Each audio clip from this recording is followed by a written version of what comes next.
Sober October, Day 2. What to drink when you're not drinking. Imagine you're sitting outside one evening. It's fall. You got a fire going. You're with your buddies or your ladies, and someone cracks a beer or pops a cork, and all of a sudden, everyone you're with is enjoying a beer or a glass of wine, and you are in the middle of Sober October. Lame. This is one of those moments, at least for me, that makes me long to just enjoy an IPA or a stout, or just participate in the moment. Another one is after a long trail run or a race in Wisconsin. Whenever we finish anything, we celebrate, and we celebrate with beer, and that includes races. If you've never been to the finish of a marathon or a 50K or a trail event, it's kind of a party atmosphere, and that finisher beer is just so good. Again, this is another situation where I just find myself really, really wanting to enjoy a beer. When I think about these moments, my motives, they're pure. I just want to celebrate, not numb out, not escape, nothing like that. I just want to celebrate.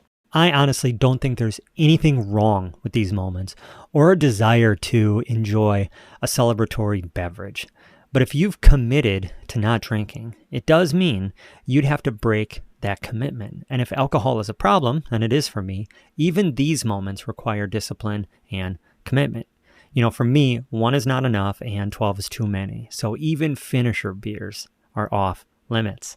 I'm sure you have a scenario in your mind that you might think of, something that could pop up during the month of October or some other time.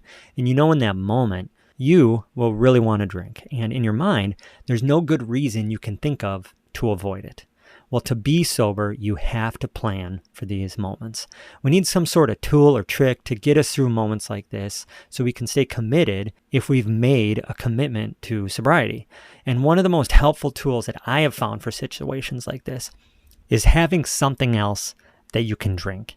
And let's be honest, when you're sitting around a campfire, no dude wants to pop open a Diet Coke or a LaCroix. No way.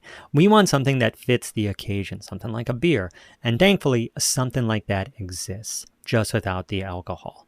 Yes, I'm talking about non-alcoholic beer, or some people call it near beer. Non-alcoholic beer, NA beer, is actually a lifesaver in these situations.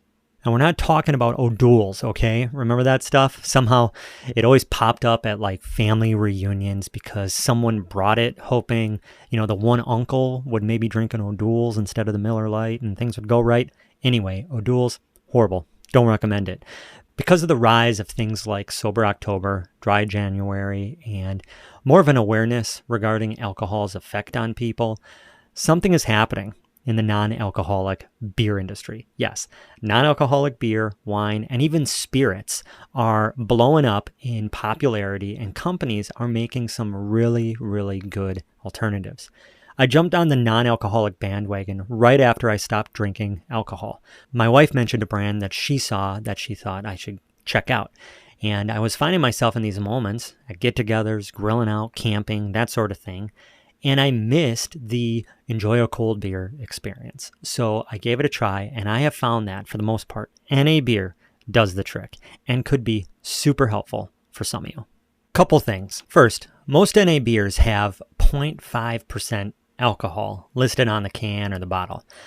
And don't freak out about that. 0.5% alcohol is about the equivalent to a ripe banana, okay? Because sugar can turn into alcohol. Many things can actually contain trace amounts of alcohol. So 0.5%, no big deal for me. There's no way I could feel anything. I know some people in recovery, though, stay away from anything that might contain alcohol. So just be aware of that. Second, doesn't NA beer taste like crap? Not anymore. Breweries have realized there is money to be made here, and they're fighting for consumers and making better and better products. IPAs, lagers, ales, stouts, cervezas. I've tried them all. Some are better than others, but there are some really, really good beers out there. 3, what do I recommend? My favorite brand is Athletic Brewing Company. They only make NA beer and they have it figured out. My favorite is Run Wild IPA. I'm not getting anything from them for recommending that. I'm just saying this is the one I love, and they have a lot of different beers that are really good, so I would check them out. But I'll add, more and more breweries are making non-alcoholic versions, and I've tried some, and they're not bad. They typically taste more like the original than, say, a diet soda tastes like a regular soda. So check it out. Again, if you're starting to find yourself in these situations where you're like, dang it, I really just want a beer or a glass of wine, and it has nothing to do with, checking out or numbing or anything like that. It's just about the tradition or the environment or, celebrating a moment. I really encourage you, look into non-alcoholic alternatives as a possible solution that could help you stay on track and help you get through the month. All right, that is it for today. I hope you found this helpful and maybe gave you some ideas of some alternatives that you could try out. As always, thanks for listening, and we'll see you tomorrow.